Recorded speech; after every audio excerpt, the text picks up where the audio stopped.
Good morning students. आज हम लोग लेक्चर नंबर 11 लेके आ गए हैं आपके चैप्टर नंबर फर्स्ट मोशन का। इसमें हम लोग डिस्कस करेंगे एक्सरसाइज एनसीईआरटी की जो पूरी एक्सरसाइज है उसके सभी प्रॉब्लम्स हम लोग डिस्कस करेंगे। प्लीज अगर आपको सभी प्रॉब्लम्स अच्छे से समझने हैं और आपको एनसीईआरटी के एक्चुअल में क्वेश्चन सॉल्व करने हैं तो उसके लिए वीडियो को स्किप मत कीजिए और उसके साथ ही इस वीडियो को, इस लेक्चर को ज्यादा से ज्यादा स्टूडेंटों के पास शेयर कीजिए जिससे वो एनसीईआरटी के सभी क्वेश्चंस को समझ सके, अच्छे से सॉल्व कर सके। Okay students, I think now we should start. Okay student, अभी क्वेश्चन नंबर फर्स्ट हम लोग देख रहे हैं। क्वेश्चन नंबर फर्स्ट क्या है एक्सरसाइज का? An athlete completes 1 round of circular track of diameter 200 metre in 40 second. That means एक एथलीट है जो 1 राउंड कोई एक सर्कुलर ट्रैक है उसका 1 राउंड वो 40 सेकेंड में कंप्लीट करता है, 40 सेकेंड में कंप्लीट करता है और उस सर्कुलर ट्रैक का जो है डायमीटर गिवन है 200 मीटर। ओके, बहुत बढ़िया। What will be the distance covered and the displacement eight end of 2 minute 20 second. और इसका जो है इसका जो है वो कितना डिस्टेंस कवर करेगा और कितना डिस्प्लेसमेंट कवर करेगा at the end of 2 minute 20 second. That means 2 minute 20 second continuously motion करता रहता है, कॉन्टिन्यूस रनिंग कर रहा है, जॉगिंग कर रहा है, जो भी कर रहा है, तो वो कितना डिस्टेंस और कितना डिस्प्लेसमेंट कवर करेगा। ओके स्टूडेंट, कभी भी फिजिक्स के क्वेश्चन को सॉल्व करने के लिए सबसे पहले आपको क्वेश्चन को अच्छे तरीके से पढ़ना पड़ेगा और उसके अबाउट आपके माइंड में सेम क्वेश्चन के अबाउट, हर वर्ड्स के अबाउट आपका माइंड आप फैमिलियर होना चाहिए। अगर वर्ड्स कोई भी क्वेश्चन में, किसी भी क्वेश्चन में ऐसे वर्ड्स आए हैं जिससे आप फैमिलियर नहीं है, जिनके बारे में आप नहीं जानते हैं, तो फिजिक्स के क्वेश्चन को आप करने में नहीं कर पाएंगे, तो आपको प्रॉब्लम होगी। इसके लिए क्या करना पड़ेगा? इसके लिए हम लोगों को अच्छे से स्टडी करनी पड़ेगी। जितने अच्छे से हम लोग स्टडी किए रहेंगे न्यूमेरिकल प्रॉब्लम उतने ही अच्छे से कर पाएंगे। और कोई भी स्टूडेंट अगर न्यूमेरिकल प्रॉब्लम्स को अच्छे से कर ले रहा है इसका मतलब ये है उसे उस चैप्टर्स के सभी डाउट्स क्लियर हैं, क्योंकि न्यूमेरिकल प्रॉब्लम्स में ही सभी स्टूडेंटों को पता चल जाता है कि वो जो है उनके पास कितने डाउट्स हैं और जो है कितने टॉपिक्स हैं जिन्हें वो अच्छे से समझ नहीं सके हैं। तो नाउ हम लोग और डिस्कस करते हैं यहाँ पर। तो सबसे पहले हम लोग गिवन डेटा लिखेंगे। किसी भी क्वेश्चन में सोल्यूशन नंबर फर्स्ट मैं डाल दे रहा हूँ यहाँ पे, सोल्यूशन नंबर फर्स्ट। क्वेश्चंस मैं यहाँ बोर्ड पे नहीं नोट करूंगा, स्क्रीन पे आप लोगों को दिख रहा होगा क्वेश्चन, वहीं से आप लोग नोट कर लीजिएगा। बाकी मैं अपने लिए यहाँ मोबाइल में मैं पढ़ लेता हूँ, देख लेता हूँ यहाँ पे क्या क्वेश्चन लिखा है। एक्चुअली बुक यहाँ पे अवेलेबल नहीं है तो इसलिए मैं मोबाइल से ही काम चलाऊंगा। ओके स्टूडेंट, तो यहाँ पे हम लोग देखते हैं सर्कुलर डायमीटर क्या दिया सर्कुलर ट्रैक का। तो यहाँ पे मैं ये कंसीडर कर लूँ ये सर्कुलर ट्रैक है, ये क्या है? एक सर्कुलर ट्रैक है। सर्कुलर ट्रैक दैट मींस जैसे हम लोग जानते हैं ना, गार्डन आप जाएंगे तो गार्डन का भी सर्कुलर टाइप का गार्डन है तो किनारे किनारे रोड बनी होती है ना, किनारे किनारे रोड बनी होती है। तो रोड पे क्या होता है? रोड पे वो जो जॉगिंग करने वाले हो रनिंग करते, तो इस टाइप का है। और इसका डायमीटर क्या दिया है? डायमीटर आप जानते हैं, डायमीटर क्या है इसका? 200 मीटर है। इसका डायमीटर कितना है? 200 मीटर है। तो 200 इसका डायमीटर है। ओके, अब अगर हमको रेडियस कैलकुलेट करना होगा स्टूडेंट्स, हम लोग जानते हैं कि रेडियस में और जो है डायमीटर में क्या रिलेशन होता है? रेडियस इज इक्वल टू क्या होता है? डायमीटर का half. Radius is equal to क्या होता है? Diameter divided by 2। That means R is equal to क्या लिख सकते हैं? डी डिवाइडेड बाई 2 लिख सकते हैं। और डी की वैल्यू क्या गिवन है? 200। That mean 200 upon 2 we get 100 metre.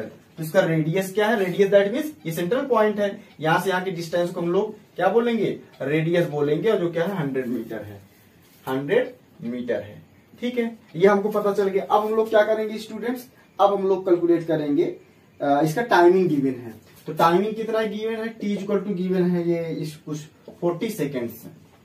T equal to कितना गिवन है? 40 सेकेंड गिवन है। और इसमें क्वेश्चन में कहा गया है what will be the distance covered and displacement at the end of 2 minute 20 second. तो एक राउंड वो कितने टाइम में कवर कर रहा है? 40 सेकेंड में। तो टोटल नंबर ऑफ राउंड हम लोग कैलकुलेट कर लेते हैं कितने में? टोटल टाइम में। तो यहाँ पे हम लोग देखते हैं टोटल टाइम कितना गिवन है? Total time is equal to given है 2 मिनट 20 सेकेंड। हाँ, टोटल टाइम गिवन है 2 मिनट 20 सेकेंड, 2 मिनट 20 सेकेंड। तो टोटल टाइम इसको हम लोग सेकेंड में कन्वर्ट कर लेते हैं तो हमको नंबर ऑफ राउंड पता चल जाएगा। तो इसे हम लोग टोटल टाइम को सेकेंड में कन्वर्ट करेंगे तो 2 मल्टीप्लाई बाई क्या होता है, 1 मिनट में 60 सेकेंड, 2 मल्टीप्लाई बाई 60 हो जाएगा और प्लस कितना लिख देंगे लोग, 20 लिख देंगे तो सेकेंड ऐड हो जाएगा। We get 120 plus 20 that means we get 140 second. तुम्हारा आंसर कितना आ गया, टोटल टाइम कितना आ गया, 140 सेकेंड हो गया। अब नंबर आप क्या कर सकते हैं, नंबर ऑफ राउंड कैलकुलेट कर लेते हैं। तो नंबर ऑफ राउंड कैलकुलेट कर लेते हैं। तो number of round is equal to क्या हो जाएगा, 140 डिवाइडेड बाई कितना हो जाएगा, एक से कितना सेकंड लग रहा है, 40 सेकंड लग रहा है। तो 140 डिवाइड बाई 2 हो जाएगा, 40 हो जाएगा। तो ये 0 से 0 कैंसिल आउट हो गया। इसे हम लोग कैलकुलेट करेंगे तो इसको हम लोग 2 से डिवाइड करोगे, 7 2 कितना हो जाएगा, दिस एंड अपान कितना हो जाएगा, 2 हो जाएगा। दैट मीन्स हम लोग नंबर ऑफ राउंड निकालेंगे 3.5 राउंड। 3.5 क्या हो जाएगा, राउंड हो जाएगा, 3.5 राउंड हो जाएगा। ठीक है, अब हम लोग 3.5 राउंड हम लोग कैलकुलेट, राउंड आ गया। अब हम लोग डिस्टेंस और डिस्प्लेसमेंट कैलकुलेट कर सकते हैं। फॉर एग्जाम्पल मान लीजिए ए पॉइंट है जहां से क्या करता है, एथलीट दौड़ना स्टार्ट करता है, रनिंग स्टार्ट करता है। एक राउंड कैलकुलेट करेगा, यहां से यहां तक आया, 1 राउंड कंप्लीट हो गया। फिर यहां से जाएगा, फिर सेकेंड, दूसरा राउंड कंप्लीट हो गया। फिर यहां से यहां तक जाएगा तो तीसरा राउंड हो गया। फिर यहां से यहां तक जाएगा तो ये क्या होगा, हाफ राउंड होगा। तो बी पोजीशन है जहां पर लास्ट में वो पहुंचेगा। तो अभी 3.5 ये हो गया। अब इसके लिए हम लोग क्या करते हैं, इसको मैं साफ कर दे रहा हूं, नहीं यहाँ पर मैं नोट कर दे रहा हूं। टोटल डिस्टेंस अब कैलकुलेट करते हैं हम लोग, टोटल डिस्टेंस हम लोग कैलकुलेट करते हैं या डिस्टेंस कैलकुलेट करते हैं। तो डिस्टेंस इज इक्वल टू, हम लोगों ने डिस्कस किया है व्हाट इज डिस्टेंस। अगर आपको नहीं पता है तो डिस्टेंस और डिस्प्लेसमेंट के नाम से हमने लेक्चर बनाया है, वहां पे आप जाइए, उस पूरे वीडियो को वॉच कीजिए। आपको वहां पर डिस्टेंस और डिस्प्लेसमेंट से रिलेटेड सारे कंफ्यूजन दूर हो जाएंगे। तो डिस्टेंस हम लोगों ने क्या डिस्कस किया था, the length of path is called distance. तो length of path is called distance. तो ये जितना इसका लेंथ का पाथ आएगा, तो हम लोग जानते हैं सर्कुलर ट्रैक है, कोई भी ऑब्जेक्ट है, अगर कोई भी एथलीट है, कोई भी आदमी है, अगर सर्कुलर ट्रैक पे रन करेगा तो कितना डिस्टेंस कवर करेगा, उसके पेरीमीटर के इक्वल, सर्कुलर ट्रैक के सरकमफ्रेंस के इक्वल। और सरकमफ्रेंस का फार्मूला क्या होता है, 2πr। दैट मीन्स हम लोग एक चक्कर में कितना डिस्टेंस कवर करेगा, 2πr डिस्टेंस कवर करेगा। और कितना राउंड ले रहा है, कितना चक्कर कैलकुलेट कर रहा है, 3.5। दैट मीन्स का मतलब ये हो गया टोटल डिस्टेंस। अगर हम लोग s is equal to calculate करेंगे तो 2, दैट मीन पाई वैल्यू रख देते हैं तो 22 का पान कितना हो जाएगा, 7 इंटू आर की वैल्यू कितना है हमारा, 100 है, इंटू क्या हो जाएगा, 3.5 हो जाएगा। तो 7 से डिवाइड करेंगे तो 0 पॉइंट कितना हो जाएगा, 5 टाइम्स चला जाएगा। कैलकुलेट कर लेते हैं s इज इक्वल टू यहाँ पे आप देखो 50 से 0.5 से 100 से मल्टीप्लाई करेंगे आप, तो इसके प्रोडक्ट क्या आ जाएगा, ये आ जाएगा 50 आ जाएगा। 50 मल्टीप्लाई बाई कितना हो जाएगा, 22 मल्टीप्लाई बाई कितना हो जाएगा, 2 हो जाएगा। 50 और 2 का मल्टीप्लाई करेंगे 100 हो जाएगा। तो यस इज इक्वल टू कितना होगा, 2200 metre. S is equal to क्या होगा, 2200 मीटर, दैट मीन 2200 मीटर। तो टोटल डिस्टेंस कितना आ गया, 2200 मीटर आ गया। ओके, अब हम लोग यहाँ पे और दूसरा डिस्कस कर लेते हैं। ये हो गया। अब हमको कैलकुलेट करना है, डिस्प्लेसमेंट कैलकुलेट करना है। तो डिस्प्लेसमेंट हम लोग कैलकुलेट कर लेते हैं, डिस्प्लेसमेंट। अब डिस्प्लेसमेंट आपको पता होना चाहिए व्हाट इज डिस्प्लेसमेंट। इसके लिए भी आप वही लेक्चर देखिए, आप यूट्यूब मेरे प्लेलिस्ट पे जाइए क्लास 9th के फिजिक्स के पर, और वहां पर प्लेलिस्ट में देखिए आप डिस्टेंस और डिस्प्लेसमेंट नाम का हमने वीडियो बनाया है, वहां पे आप डिस्कस देखेंगे तो वहां पे पूरा आपको डिफिनीशन सहित उसके जो है और जो उससे रिलेटेड कॉन्सेप्ट है सब आपको मिल जाएंगे। यहाँ पे डिस्प्लेसमेंट हम लोग देखते हैं। एक्चुअली डिस्प्लेसमेंट को हम लोग कैसे डिफाइन है, the shortest distance between initial position to final position. Initial position that means जहां से एथलीट रनिंग करना स्टार्ट किया था, और फाइनल पोजीशन जहां पर वो पहुंचा है अभी 3.5 राउंड लगा के कहां पहुंचा है, वो बी पॉइंट पे पहुंचा है। तो बी पॉइंट का जो शॉर्टेस्ट डिस्टेंस होगा उसे हम लोग क्या बोलेंगे, उसी को हम लोग क्या बोलते हैं, डिस्प्लेसमेंट बोलते हैं। तो ए से लेके बी तक हम शॉर्टेस्ट डिस्टेंस हम लोग कैलकुलेट करेंगे। आप जानते हैं कि हम लोगों ने डिस्प्लेसमेंट पढ़ रखा था, शॉर्टेस्ट डिस्टेंस हमेशा स्ट्रेट लाइन से हम लोग कैलकुलेट करते हैं, मेजरमेंट करते हैं स्ट्रेट लाइन के थ्रू। दैट ये स्ट्रेट लाइन है, और ये क्या होगा, ध्यान से देखो आप, सर्कुलर ट्रैक को 2 इक्वल पार्ट में डिवाइड कर रहा है, दैट मीन्स डिवाइड कर रहा है, दैट मीन्स इसका मतलब ये इसके डायमीटर की क्या होगा, बराबर होगा। दैट मीन्स हम लोग लिखेंगे, दैट मीन्स क्या हो जाएगा 2r हो जाएगा। दैट मीन्स इसे हम लोग लिखेंगे 200 कितना हो जाएगा मीटर हो जाएगा। तो दैट मीन्स डिस्प्लेसमेंट की वैल्यू कितना हो गई 200 मीटर हो गई, और डिस्टेंस की वैल्यू कितना हो गई 2200 मीटर, 100 मीटर हो गया। और इसके पहले भी हम लोग डिस्कस कर चुके, कोई भी ऑब्जेक्ट अगर मोशन कर रहा है तो एक ही साथ में ऑब्जेक्ट डिस्टेंस और डिस्प्लेसमेंट दोनों कवर करता है।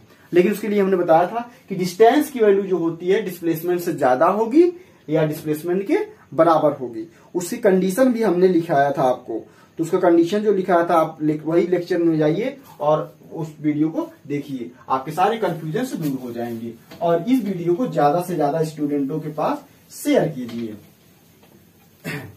ओके, अब हम लोग नेक्स्ट क्वेश्चन हम लोग डिस्कस करते हैं। नेक्स्ट क्वेश्चन क्या है पढ़ता हूं मैं अभी।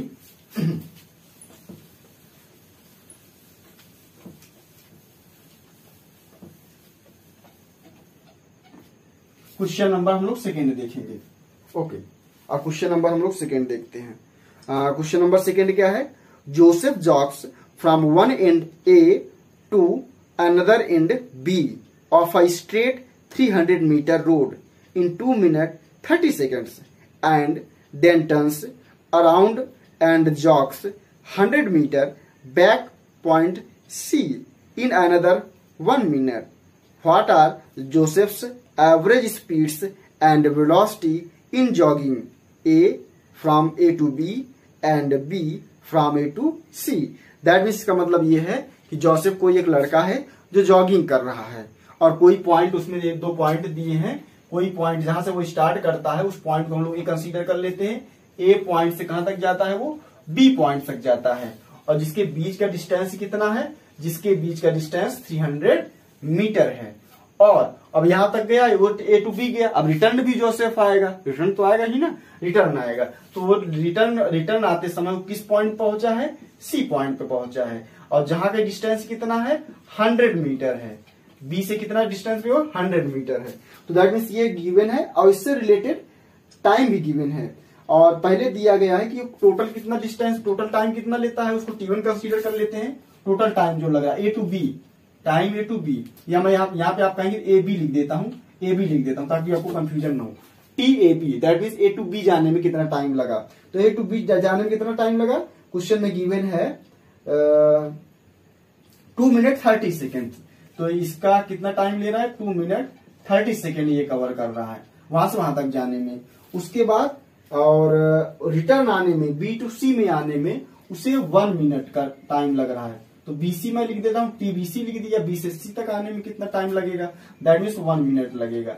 इन सबको हम लोग क्या करेंगे, टाइम को सबसे पहले कोई फिजिकल क्वांटिटी गिवन है, जो गिवन डाटा है उसको हमको चेक करना है वो एसआई यूनिट में है या नहीं है। अगर एसआई यूनिट में नहीं होंगे तो उन्हें एसआई यूनिट में हम लोग कन्वर्ट करेंगे, ठीक है। तो यहाँ पे देखो 2 मिनट 20 सेकेंड दिया है, तो एसआई यूनिट में नहीं है। एसआई यूनिट टाइम का क्या होता है, सेकेंड होता है, तो हमको इसमें सेकेंड में चाहिए, तो इसको हम लोग कन्वर्ट करेंगे सेकेंड में। तो 2 मल्टीप्लाई बाई क्या कर देंगे 60 प्लस क्या कर देंगे 30। तो ये कितना आंसर आ जाएगा इसका, देखो आप 2 कितना हो जाएगा, 2 मल्टीप्लाई 60 करेंगे तो 120 हो जाएगा, और 120 प्लस कितना हो जाएगा 30, that means we will get 150 second. कितना सेकंड आ गया 150 सेकंड। 150 सेकंड में ए टू बी मोशन करता है, और टीबीसी दैट मीन्स बी से सी तक आने में 1 मिनट लग रहा है, जिसको हम लोग सेकंड में कन्वर्ट करेंगे तो आपको पता है 60 सेकंड हो जाएगा। ये हो गया। अब हम लोग को क्या कैलकुलेट करना है, हम लोग को कैलकुलेट करना है number first, what are the Joseph average speeds and velocity. दोनों एवरेज स्पीड भी हमको कैलकुलेट करना है, एवरेज वेलोसिटी भी कैलकुलेट करना। दोनों फार्मूले में डिफरेंस है, स्पीड और वेलोसिटी दोनों फिजिकल क्वांटिटी अलग अलग टाइप की होती हैं। अगर इसमें भी कंफ्यूजन है तो आप प्लेलिस्ट पे जाइए और स्पीड और वेलोसिटी के नाम से जो हमने लेक्चर बनाया है उसको आप वॉच कीजिए। तो जॉगिंग हम लोग दोनों निकालेंगे। एवरेज स्पीड फर्स्ट क्या दिया है, ए टू बी, तो हमको क्या करना है ए टू बी, पहला कंडीशन क्या है ए टू बी दिया है। ए टू बी मोशन करने के लिए हमको एवरेज स्पीड भी कैलकुलेट करना है और एवरेज वेलोसिटी भी कैलकुलेट करना है। तो सबसे पहले हम लोग एवरेज स्पीड कैलकुलेट कर लेते हैं। एवरेज स्पीड का फॉर्मूला क्या होता है student, total distance upon total time. यही कॉन्सेप्चुअल फार्मूला, इसी को आपको नहीं भूलना। किसी भी टाइप का एवरेज स्पीड का क्वेश्चन आएगा उसमें हम लोग यही फार्मूला लगाएंगे, average distance total distance upon total time taken. That means A to B के लिए हम लोग कैलकुलेट कर रहे हैं। तो यहाँ पे मैं लिख दे रहा हूं average speed is equal to, तो ए टू बी में टोटल डिस्टेंस कितना कवर किया 300 मीटर, दैट मीन्स आंसर कितना आ जाएगा 300 मीटर आ गया। वाह बहुत बढ़िया। टोटल टाइम कितना कवर किया है 150 सेकेंड, 150 सेकेंड आ गया। दैट मीन्स हम लोग देखेंगे तो इसको डिवाइड करेंगे हम लोग, तो 152 क्या होता है 300 होता है, तो आंसर कितना आ गया 2 मीटर पर सेकेंड। आंसर कितना आ गया 2 मीटर पर सेकेंड। तो ए टू बी में मोशन करने में ऑब्जेक्ट की जो एवरेज स्पीड थी, जोसेफ की जो एवरेज स्पीड थी वो कितना थी 2 मीटर पर सेकेंड थी। ठीक है, अब हम लोग क्या करेंगे एवरेज वेलोसिटी कैलकुलेट करेंगे ए टू बी के लिए। एवरेज वेलोसिटी कैलकुलेट करेंगे, तो एवरेज वेलोसिटी कैलकुलेट करेंगे, तो एवरेज वेलोसिटी इक्वल टू क्या फार्मूला होता है टोटल डिस्प्लेसमेंट, टोटल डिस्प्लेसमेंट या रिजल्टेंट डिस्प्लेसमेंट हम लोग कह सकते हैं, टोटल नहीं कहते हम लोग, रिजल्टेंट डिस्प्लेसमेंट अपान कितना हो जाएगा टोटल टाइम,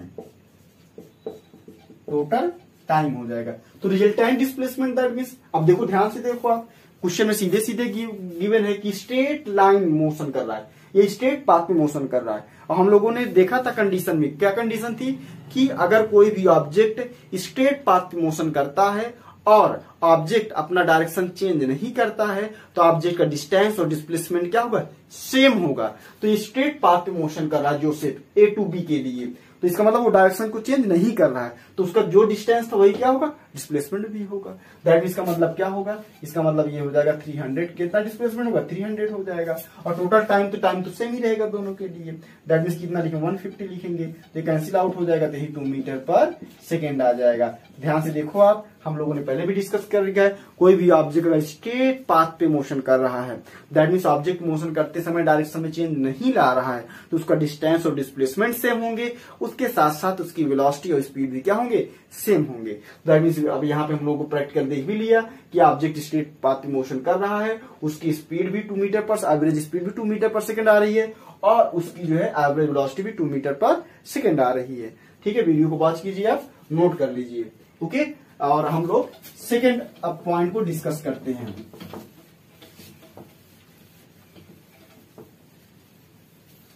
सेकेंड पॉइंट को हम लोग डिस्कस करते हैं। अब सेकेंड पॉइंट क्या B to C, second point क्या है, सेकेंड पॉइंट है हमारा B to C. B to C हम लोग एवरेज स्पीड कैलकुलेट करेंगे। तो B to C average speed calculate करने के लिए क्या करना पड़ेगा, अब देखते हैं हम लोग क्या करना पड़ेगा। तो यहां भी हम लोग क्या कैलकुलेट एवरेज स्पीड कैलकुलेट करेंगे। एवरेज स्पीड इक्वल टू वही टोटल डिस्टेंस। तो अब टोटल डिस्टेंस अगर हम लोग देखेंगे, average total distance upon total time, total time. तो एवरेज स्पीड टोटल डिस्टेंस देखेंगे, दैट मीन्स क्या हो जाएगा A B plus B C ना, तो टोटल क्या हो गया A B plus B C. पहले ए बी मोशन किया है, फिर वह बी सी मोशन किया है, दैट मीन्स क्या हो जाएगा ए बी प्लस क्या हो जाएगा बी सी हो जाएगा, डिवाइडेड बाई टोटल टाइम कितना है, तो ये दोनों टाइम लिया जाएगा ना, यहां गया फिर वापस आ रहा है, that means 150 plus 60, 150 plus 60 total time, दोनों टाइम ऐड हो जाएगा। दैट मीन्स हम लोग लिखेंगे तो क्या हो जाएगा ये 300 और प्लस कितना हो जाएगा 100 डिवाइड बाई कितना हो जाएगा, इसको कैलकुलेट करेंगे तो ऐड करोगे 210 आ जाएगा, 150 plus 60 210 and we get 400 upon 20, ये 400 अपॉन 210, तो 0 से 0 कैंसिल हो जाएगा, 40 अपॉन कितना हो जाएगा 21 क्या मीटर पर सेकेंड, मीटर पर सेकेंड। ये आ गया एवरेज स्पीड आ गई। अब एवरेज वेलोसिटी कैलकुलेट कर लेते हैं इसका, P2C के लिए एवरेज वेलोसिटी कैलकुलेट कर लेते हैं। एवरेज वेलोसिटी कैलकुलेट करेंगे तो क्या हो जाएगा टोटल डिस्प्लेसमेंट या रिजल्टेंट डिस्प्लेसमेंट, रिजल्टेंट लिखते हैं, रिजल्टेंट डिस्प्लेसमेंट अपान कितना हो जाएगा टोटल टाइम, टोटल टाइम। तो रिजल्टेंट डिस्प्लेसमेंट करने के लिए हम लोग क्या करेंगे, तो यहाँ पे रिजल्टेंट क्या है, पहले तो 300 ऑब्जेक्ट 300 मोशन किया उधर गया, अब देखो 100 रिटर्न आया ना, तो 100 की डायरेक्शन क्या हो गई जस्ट अपोजिट हो गई, भाई 300 गया फिर 100 वापस आ गया, तो इसलिए 100 का साइन क्या हो जाएगा निगेटिव हो जाएगा। और ये निगेटिव क्यों होगा, क्योंकि अपोजिट साइन में ऑब्जेक्ट मोशन करने लगा। और हम लोग क्या कैलकुलेट कर रहे हैं, हम लोग डिस्प्लेसमेंट कैलकुलेट कर, डिस्प्लेसमेंट कैलकुलेट करते समय कभी भी अगर ऑब्जेक्ट डायरेक्शन चेंज किया तो उसका जो है रिजल्टेंट चेंज हो जाएगा। दैट मीन्स का मतलब ये कि अभी 300 इधर गया तो 100 रिटर्न आ रहा है ना, तो रिटर्न आने के लिए क्या करेंगे हम लोग सबट्रैक्ट कर देंगे, तो माइनस कितना हो जाएगा ये 100 आ जाएगा, और डिवाइडेड बाई क्या करेंगे हम लोग टोटल टाइम, तो टोटल टाइम वही रहेगा भाई दोनों के लिए सेम है 200। तो आंसर कितना आ गया 300 में 100 को माइनस कर दिया हमने, तो बचा हुआ कितना आ गया 200 डिवाइडेड बाई कितना, तो 210, तो that means we get 20 upon कितना 21 क्या मीटर पर सेकेंड। यहां पर आप ध्यान से देखिए, ऑब्जेक्ट वही है, पॉइंट वही है, रोड वही है, सब कुछ वही है, लेकिन इस वाले केस में, सेकेंड केस में जब object B to C motion किया, जब ऑब्जेक्ट बी टू सी नहीं, यहाँ ए टू सी है, या object A to C motion की, मतलब ए से बी गया फिर सी आया, तो इसके लिए हम लोगों ने देखा एवरेज स्पीड और एवरेज वेलोसिटी का दोनों का वैल्यू, न्यूमेरिकल वैल्यू क्या हो गया, चेंज हो गया। क्यों? क्योंकि ऑब्जेक्ट ने क्या किया, ऑब्जेक्ट ने डायरेक्शन चेंज कर दिया। तो कभी भी कोई आप एकदम अपने माइंड में सेट करके रखेंगे, इसलिए सेट करके रखेंगे कि आपको एनटीएससी जैसे एग्जाम्स देने हैं, आपको इस एनटीसी एग्जाम क्वालिफाई भी करना है, आपको ओलंपियाड भी देना है, तो इसलिए इस सभी सारी कंफ्यूजन से आपको दूर रहना है। उसके लिए सारे टॉपिक्स इंपॉर्टेंट पॉइंट्स आपको लर्न होने चाहिए। Okay students.